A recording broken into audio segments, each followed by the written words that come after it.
রাসূলুল্লাহ সাল্লাল্লাহু আলাইহি ওয়াসাল্লাম কদরের রাতগুলোতে কি কি ইবাদত করতেন। আমি খুঁজে 5টা আমলের কথা পেয়েছি বিশেষভাবে। রাসূল সাল্লাল্লাহু আলাইহি ওয়াসাল্লাম বলেছেন, মান হুরিমা খায়রাহা ফাকাদ হুরিম, যে কদরের বরকত থেকে, খায়ের থেকে বঞ্চিত হলো, সে আসলেই বঞ্চিত। হি ইজ দ্য লুজার, সে হতভাগা, সে পোড়া কপাল, সে বঞ্চিত। লাস্ট 10 days অফ রমাদান খুব গুরুত্বপূর্ণ, সবচেয়ে the cream time of Ramadan. I repeat, এটা রমাদানের একেবারে মাহেন্দ্রক্ষণ। এই 10 দিনের যে কোনো 10 রাতের যে কোনো রাত কদর হয়ে যেতে পারে, বিশেষ করে অড নাইটস গুলো 21, 23, 25, 27 এবং 29, যে কোনো দিন হয়ে যেতে পারে কদর। সো বুদ্ধিমানের কাজ হচ্ছে আমরা যেন রমাদানের শেষ 10 রাতে লাগাতার একইভাবে একই স্পিডে আমরা যেন ইবাদত করি। কোনো রাতে বেশি করলাম, হয়তো 27-এর রাতে আমি খুব ভাব গাম্ভীর্য নিয়ে, খুব আবেগ নিয়ে ইবাদত করলাম, কিন্তু হয়ে যেতে পারে যে এবছর কদর ছিল 25-এর রাত, হতে পারে না? পারে। তো আমরা তো মিস করে ফেললাম। তো আমরা যেন মিস না করি। বুদ্ধিমানের কাজ হবে সমান তালে ইবাদত করা, এবং এটা এত গুরুত্বপূর্ণ। রাসূল সাল্লাল্লাহু আলাইহি ওয়াসাল্লাম এত এমফাসাইজ করে কোনো রাতের কথা বলেনি। আরবি মাস অনুযায়ী 354টা রাতের মধ্যে সবচাইতে শ্রেষ্ঠ রাত, সবচাইতে শ্রেষ্ঠ রাত সূর্য ডোবার পর থেকে হাত্তা মাতলাইল ফাজর, ফজরের সূচনা লগ্ন পর্যন্ত শান্তিময় এরাত, বরকতের এরাত। রাসূল সাল্লাল্লাহু আলাইহি ওয়াসাল্লাম বলেছেন, মান হুরিমা খায়রাহা ফাকাদ হুরিম, যে কদরের বরকত থেকে, খায়ের থেকে বঞ্চিত হলো, সে আসলেই বঞ্চিত। হি ইজ দ্য লুজার, সে হতভাগা, সে পোড়া কপাল, সে বঞ্চিত। মান হুরিমা খায়রাহা ফাকাদ হুরিম, যে কদর পেল না সে হতভাগা। এখন আমরা কি হতভাগা হতে চাই? আমরা তো শুরুতে অনেক হোপফুল ছিলাম, এত এত ব্লেসিংস, এত এত বরকত, রহমতের ফলগু ধারায় আমরা প্লাবিত হচ্ছি রমাদানে। তা আমরা তো হতভাগা হতে চাই না। তা আমরা যেন এই শেষ 10 দিন এক তালে আন্তরিকতার সাথে ঈমান ও ইহতিসাবা আমরা যেন ইবাদত করি। সম্মানিত ভাই এবং বোনেরা, তাহলে আমরা সৌভাগ্যশীলদের অন্তর্ভুক্ত হতে চাই, হতভাগা হতে চাই না। আমরা এবার একটু শুনবো যে রাসূলুল্লাহ সাল্লাল্লাহু আলাইহি ওয়াসাল্লাম কদরের রাতগুলোতে কি কি ইবাদত করতেন। আমি খুঁজে 5টা আমলের কথা পেয়েছি বিশেষভাবে। কমন যে আমলগুলো সেগুলো তো ছিলই, বিশেষভাবে 5টা কাজ রাসূল সাল্লাল্লাহু আলাইহি ওয়াসাল্লাম এই কদরের রাতে করতেন। 1 নম্বর কাজ হচ্ছে তিনি সারা রাত জেগে ইবাদত করতেন এবং পরিবারের লোকদেরকে ঘুমোতে দিতেন না, উঠিয়ে দিতেন। বছরের অন্য কোনো সময়ে সারা রাত জেগে ইবাদত করার কোনো নজির রাসূল সাল্লাল্লাহু আলাইহি ওয়াসাল্লামের জীবনে ছিল না। সব রাতে ঘুমাতেন। আমি জোহর বারুতে একটা কনভেনশনে the daily routine of prophet সাল্লাল্লাহু আলাইহি ওয়াসাল্লাম একটা আলোচনা করেছিলাম, যেখানে রাসূল সাল্লাল্লাহু আলাইহি ওয়াসাল্লামের দৈনন্দিন জীবনের রুটিন আলোচনা করেছিলাম। সেখানে আমরা বলেছি যে রাসূল সাল্লাল্লাহু আলাইহি ওয়াসাল্লামের দৈনন্দিন অভ্যাস ছিল তিনি এশার পরেই তাড়াতাড়ি ঘুমিয়ে পড়তেন আর মিড নাইটে উঠতেন। রাসূল সাল্লাল্লাহু আলাইহি ওয়াসাল্লামের কর্মদিবস শুরু হতো মিড নাইটে। আমাদের তো সকালে, কারো আরো অনেক পরে শুরু হয়। রাসূল সাল্লাল্লাহু আলাইহি ওয়াসাল্লামের কর্মদিবস শুরু হতো বেসিক্যালি মিড নাইটে। এশার পরে কথাবার্তা না বলে আগে ঘুমোতে যেতেন, মিড নাইটে উঠতেন, কিন্তু ঘুমাতেন। ঘুম ছাড়া রাত কাটাতেন না। সারা বছরের এটা ছিল যে এশার পর পরে ঘুমোতে যেতেন, except the last 10 days of Ramadan. রমাদানের শেষ 10 রাতে রাসূল সাল্লাল্লাহু আলাইহি ওয়াসাল্লাম ঘুমাতেন না। এই 10 দিনের ব্যাপারেই পাওয়া যায় সারা রাত জেগে তিনি ইবাদত করতেন। আম্মা জান আয়েশা রাদিয়াল্লাহু তাআলা আনহা বলেন, ইযা দাখালাল আশরু আহিয়াল লাইলা ওয়া আইকাযা আহলা ওয়া জাদ্দা ওয়া শাদ্দাল মিজার। রমাদানের শেষ দশক যখন আসতো, রাসূল সাল্লাল্লাহু আলাইহি ওয়াসাল্লাম সারা রাত জেগে ইবাদত করতেন। পরিবারের সদস্যদেরকে জাগিয়ে তুলতেন, স্ত্রীদের ঘুমাতে দিতেন না, জাগিয়ে তুলতেন। ফাতেমা রাদিয়াল্লাহু তাআলা আনহার ঘর পাশেই ছিল, তাদেরকে যে জাগাতেন এবং নিজে সারা রাত ইবাদত করতেনই। জাদ্দা ওয়া শাদ্দাল মিজার, খুবই বলিষ্ঠ ভাবে, খুব মজবুত ভাবে কোমরে গামছা বেঁধে নামার একটা এক্সপ্রেশন এখানে দেওয়া হয়েছে। মিজার, ইজহার মানে হচ্ছে বাংলা করলে হয় লুঙ্গি। লুঙ্গি আমরা যখন খুব শক্ত কোনো কাজ করতে যাই তখন তারা কি করে, খুব টাইট করে লুঙ্গিটা বাঁধে। তার মানে বোঝানো হচ্ছে রাসূল সাল্লাল্লাহু আলাইহি ওয়াসাল্লাম কোমরে ভালো করে লুঙ্গি বেঁধে বা গামছা বেঁধে আটকাট বেঁধে নামতেন শেষ 10 দিনের জন্য। এই সময় তিনি মানে কাউকে কেমন যেন চিনতেন না, সবসময় ইবাদতে মগ্ন থাকতেন। এটা আমরা করতে পারি যে শেষ 10 দিনে আমরা একটা স্পেশাল প্ল্যান করতে পারি যে আমরা আমাদের সর্বোচ্চটুকু উজাড় করে দিয়ে লাস্ট 10 days অফ রমাদানের এই বরকত আমরা হাসিল করবো, এটা যেন আমাদের মিস না হয়। তাহলে এটা আমরা একটা পেলাম। 2 নাম্বার হচ্ছে ইতিকাফ করা। রাসূলুল্লাহ সাল্লাল্লাহু আলাইহি ওয়াসাল্লাম রমাদানের শেষ 10 দিন ইতিকাফ করতেন। আমাদের আয়েশা রাদিয়াল্লাহু তাআলা আনহা বলেন, কানা ইয়াতাকিফুল আশরাল আওয়াখির মিন রমাদান। রমাদানের শেষ দশকে তিনি ইতিকাফ করতেন হাত্তা তাওয়াফাহুল্লাহ, ওনার ইন্তেকালের আগ পর্যন্ত এই অভ্যাসটা তিনি জারি রেখেছেন। সুম্মা আতাকাফা আজওয়াজুহু মিন বাদে, তারপরে ওনার স্ত্রীরা ইতিকাফ করেছেন। আরেক বর্ণনা এসেছে ইয়াতাকিফু কুল্লা রমাদান 10 আইয়াম, প্রতি রমাদানে তিনি 10 দিন ইতিকাফ করেছেন। কিন্তু যেই বছর তিনি ইন্তেকাল করবেন সে বছর তিনি 20 দিন ইতিকাফ করেছেন।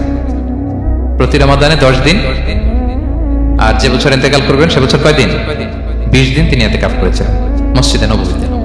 তাহলে আমরা এই রমাদানের শেষ দশকে এটা করতে পারি। 2 নম্বর পয়েন্ট হচ্ছে ইতিকাফ করা।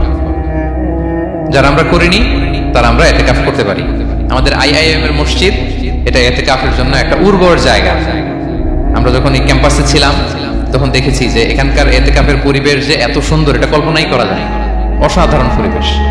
আপনি যদি এতেকাফ নাও করেন, রাত 2টা বা 3টার দিকে সেন্ট্রাল মস্কে এসে বসে থাকলেও হবে। রাত 2টা 3টার দিকে এসে বসে থাকলে দেখবেন যে কেউ সেজদায় পড়ে কান্না করতেছে, কেউ হালাকা করতেছে, কেউ তাসবিহ পড়তেছে, কেউ কোরআন তেলাওয়াত করতেছে। মানে এত সুন্দর পরিবেশ, ওটা দেখলেই আপনার ইবাদত করতে মন চাইবে। তো আমরা যেন এতেকাফ করার চেষ্টা করি। এতেকাফ করতে না পারলে শেষ দশকের রাতগুলো যেন মসজিদে কাটানোর চেষ্টা করি, তা না পারলেও বাসায় যেন এই রাতগুলো আমরা মিস না করি। বিশেষ করে সেন্ট্রাল মস্কে তো অসাধারণ পরিবেশ, এটা হাইলি রেকমেন্ডেড। ইফ পসিবল আপনারা আসবেন, এখানে ইবাদতের চমৎকার পরিবেশ থাকে। 3 নাম্বার হচ্ছে রাসূল সাল্লাল্লাহু আলাইহি ওয়াসাল্লাম এবং জিবরাইল আলাইহিস সালাম যৌথভাবে কোরআন রিভিশন করতেন। খুব ইন্টারেস্টিং। সারা বছর যেটা নাজিল হতো, রমাদানে জিবরাইল আলাইহিস সালাম রাসূল সাল্লাল্লাহু আলাইহি ওয়াসাল্লামকে শোনাতেন, রাসূল সাল্লাল্লাহু আলাইহি ওয়াসাল্লাম আবার জিবরাইল আলাইহিস সালামকে শোনাতেন। সহিহ বুখারীর বর্ণনা, কানা জিবরিলু ইয়ালকাহু ফি কুল্লি লাইলাতিন মিন রমাদান ফায়ুদারিসুল কুরআন। প্রতি রমাদানের প্রতি রাতে এসে রাসূল সাল্লাল্লাহু আলাইহি ওয়াসাল্লামের সাথে কোরআন মুদারাসা করতেন। সহিহ মুসলিমের বর্ণনায়, আন্না জিবরিল কানা ইউআরিদুহু বিল কুরআন কুল্লা আমিন মাররা। প্রতি বছর রমাদানে একবার শোনাতেন বা শুনিয়েছেন। যে বছর তিনি ইন্তেকাল করবেন তিনি 2 বার শুনিয়েছেন। আরাদা ইউআরিদু, এটা ফ্রম বোথ সাইড। আরবি শব্দটা এমন যে জিবরাইল আলাইহিস সালাম শোনাতেন, এরপর রাসূল সাল্লাল্লাহু আলাইহি ওয়াসাল্লামকে শোনাতেন, কোরআন রিভিশন করা। তো এই শেষ দশকের রাতগুলোতে আমরা যেন বেশি বেশি কোরআন পড়ি। কোরআন তেলাওয়াত, কোরআনিক রিসাইটেশন হতে পারে, কোরআনের অর্থ পড়া হতে পারে, তাদাব্বুরে কোরআন হতে পারে, কোরআনের হালাকায় জয়েন করা হতে পারে। ইন ইটস এনি ফর্ম আমরা যেন কোরআনের সাথে অ্যাটাচমেন্টটা বাড়াই লাস্ট 10 days অফ রমাদানে। 4 নাম্বার, কিয়ামুল লাইল করা। রাসূল সাল্লাল্লাহু আলাইহি ওয়াসাল্লাম কিয়ামুল লাইল করতেন এবং কিয়ামুল লাইল শব্দটাকে রাসূল সাল্লাল্লাহু আলাইহি ওয়াসাল্লাম কদরের সাথে জুড়ে দিয়েছেন। সহিহ বুখারীর বর্ণনায় তিনি বলেছেন, মান কামা লাইলাতাল কদরি ঈমানা ওয়া ইহতিসাবা গুফিরা লাহু মা তাকাদ্দামা মিন যামবি। কদরের রাতে যে কিয়ামুল লাইল করে বিশ্বাস নিয়ে এবং নাজাতের প্রত্যাশা নিয়ে, তার পূর্বের সমস্ত গুনাহ আল্লাহ তাআলা ক্ষমা করে দিবেন। তাহলে কিয়ামুল লাইলটা রাসূল সাল্লাল্লাহু আলাইহি ওয়াসাল্লাম বিশেষভাবে কদরের রাতের সাথে সম্পৃক্ত করেছেন। আমরা যেন প্রতি রাতে কিয়ামুল লাইল করি, লম্বা সময় যেন দাঁড়িয়ে থাকি, লম্বা সময় কোরআনিক রিসাইটেশন করি দাঁড়িয়ে থেকে, লম্বা সময় রুকু, লম্বা সময় সিজদা, স্পেশালি সিজদা। আখরাবু মা ইয়াকুনুল আবদু মির রাব্বিহি ওয়া হুয়া সাজিদ ফাআকসিরু ফিহি দুআ। বান্দা যখন সিজদায় থাকে আল্লাহ সবচেয়ে কাছে থাকে। তো আমরা তো আল্লাহর সবচেয়ে কাছে যেতে চাই এই ক্রিম টাইমটাতে, কি বলেন? আমরা যেন লম্বা সময় সিজদাতে থাকি। কিন্তু আমাদের অনেকের যেটা হয়, নামাজে তাড়াহুড়ো, অনেকের সব ব্যস্ততা যখন নামাজে দাঁড়ায় এরকম হয়ে যায়। রাসূল সাল্লাল্লাহু আলাইহি ওয়াসাল্লামের সালাত যদি আমরা খেয়াল করি, বিশেষ করে কিয়ামুল লাইলে এত যে সুন্দর ছিল। আম্মাজান আয়েশা রাদিয়াল্লাহু তাআলাকে জিজ্ঞেস করা হয়েছিল যে, হে আম্মাজান, রাসূল সাল্লাল্লাহু আলাইহি ওয়াসাল্লামের কিয়ামুল লাইল কেমন ছিল, কিভাবে কিয়ামুল লাইল করতেন? আম্মাজান আয়েশা, দেখেন ওনার এক্সপ্রেশনটা কত সুন্দর। তিনি বলেছেন, ফালা তাসআল আন হুসনিহিন্না ওয়া তুলিহিন্না। রাসূল সাল্লাল্লাহু আলাইহি ওয়াসাল্লামের কিয়াম যে কত সুন্দর ছিল, কত লম্বা ছিল, আমায় জিজ্ঞেস করুন, আমি বলতে পারবো না। আমরা অনেক সময় যখন খুব বেশি চমৎকার কিছু হয় তো আমরা কি বলি, ভাই এত সুন্দর ছিল, আমি বোঝাতে পারবো না। এরকম বলি না যে এত অসাধারণ, আমি বলে বোঝাতে পারবো না। বাংলাতেও কিন্তু আমরা বলি এত চমৎকার, বলে বোঝাতে পারবো না, শব্দের গুণনে, ভাষার গুণনে আমি ফুটিয়ে তুলতে পারবো না। তো আমাদের আয়েশা এটাই বলেছিলেন, ফালা তাসআল আন হুসনিহিন্না ওয়া তুলিহিন্না। রাসূল সাল্লাল্লাহু আলাইহি ওয়াসাল্লামের রাতের নামাজ কিয়ামুল লাইল যে কত সুন্দর ছিল, কত দীর্ঘ ছিল, লম্বা ছিল, আমায় জিজ্ঞেস করো না, আমি বলে বোঝাতে পারবো না। সুবহানাল্লাহ। আমরা যেন লম্বা সময় কিয়ামুল লাইল করি। আমাদের আয়েশা রাদিয়াল্লাহু তাআলা আরো বলেন, কানা ইয়াকুমু মিনাল লাইলি হাত্তা তাতাফাত্তারা কদামা। এত দীর্ঘ সময় দাঁড়িয়ে থাকতেন, থাকতে থাকতে ওনার পা ফুলে যেত, পা দুটো ফুলে যেত। আপনিও দীর্ঘ সময় দাঁড়িয়ে দেখেন যে পায়ে ঝিম ধরে যাবে, পা ফুলে যাবে, এটা করতেন রাসূল সাল্লাল্লাহু আলাইহি ওয়াসাল্লাম। তো আমাদের আয়েশা বললেন, ইয়া রাসূলুল্লাহ লিমা তাসনাউ হাযা ওয়া কদ গুফিরা লাকা মা তাকাদ্দামা মিন যামবিকা ওয়া মা তাআখার। আপনি এত কষ্ট কেন সহ্য করেন নিজের দেহের উপরে? আপনার তো আগের পরের সব গুনাহই মাফ। আদত তো রাসূল সাল্লাল্লাহু আলাইহি ওয়াসাল্লামের গুনাহই নেই, তিনি নিষ্পাপ। এত কষ্ট কেন করেন? আপনার আগের পরের সবই তো মাফ করে দেওয়া হয়েছে, কেন করেন? রাসূল সাল্লাল্লাহু আলাইহি ওয়াসাল্লাম উত্তর করেছেন, আফালা উহিব্বু আন আকুনা আবদান শাকুরা। আয়েশা, আমি কি শুকরগুজার বান্দা হতে পছন্দ করব না? আল্লাহ তাআলা আমাকে তার রহম এবং করমে সব মাফ করে দিয়েছেন, কিন্তু আমি কি শুকরগুজার হব না? আমি কি আমার রোলটা প্লে করব না? আমি কি নিজেকে সঁপে দেব না আল্লাহ তাআলার কাছে জায়নামাজে? তো এটা ছিল সংক্ষেপে রাসূল সাল্লাল্লাহু আলাইহি ওয়াসাল্লামের কিয়ামুল লাইলের ধরন। এভাবে তিনি দীর্ঘ সময় কিয়ামুল লাইল করতেন। আমরা যেন এটা করি। সেন্ট্রাল মস্কে কিয়ামুল লাইল এবছর নিশ্চয়ই হচ্ছে, আমরা যেন অংশগ্রহণ করি। 5 নম্বরে রাসূল সাল্লাল্লাহু আলাইহি ওয়াসাল্লাম দোয়া করতেন। এই কদরের রাতগুলোতে খুব বেশি বেশি দোয়া করতেন। দোয়া নিয়ে আমরা একটা জুমার খুতবা দিয়েছিলাম, সেখানে আমরা বলেছিলাম যে দোয়া হতে হবে খুব আন্তরিক দোয়া, রোবোটিক দোয়া যেন না। আপনার আবেগ, ভালোবাসা, মনের মাধুরী মিশিয়ে, চোখের পানি মিশিয়ে, অশ্রুসিক্ত করে এই দোয়াটা করতে হবে, তাহলে সে দোয়া আল্লাহর কাছে কবুল হবে।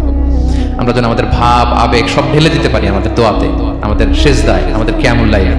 এবং যে কোনো ভাষায় কোরআনিক দোয়াগুলো রেকমেন্ডেড, হাদিসের মাসুরগুলো রেকমেন্ডেড। তাছাড়া আপনার নিজের ভাষায়, আপনার কি চাওয়া, আপনার কি আকাঙ্ক্ষা, আপনার মনের কষ্ট যাতনা সবকিছু আপনি আল্লাহ তাআলার কাছে পেশ করুন। এবং আম্মা জান আয়েশা জিজ্ঞেস করেছিলেন, ইয়া রাসূলুল্লাহ, আমি যদি কদর পেয়ে যাই আমি কি বলবো এই রাতে, মা আদউ, কি দোয়া করব? রাসূল সাল্লাল্লাহু আলাইহি ওয়াসাল্লাম বললেন, তাকুলিন, আয়েশা তুমি বলবে, আল্লাহুম্মা ইন্নাকা আফুউন তুহিব্বুল আফওয়া ফাআফু আননি। আয়েশা তুমি যদি কদরের রাত পেয়ে যাও এটা বলবে, হে আল্লাহ আপনি ক্ষমাশীল, আল্লাহ আপনি ক্ষমাকে পছন্দ করেন, আল্লাহ তাই আপনি আমায় ক্ষমা করেন। হে আল্লাহ আপনি ক্ষমাশীল, আপনি ক্ষমাকে পছন্দ করেন, আল্লাহ আপনি আমাকে ক্ষমা করেন। এই দোয়াটা আমরা যেন বেশি বেশি করি। আমার সাথে সাথে সবাই একটু পড়ুন মেহরবানি করে, আল্লাহুম্মা ইন্নাকা আফুউন তুহিব্বুল আফওয়া ফাআফু আননি।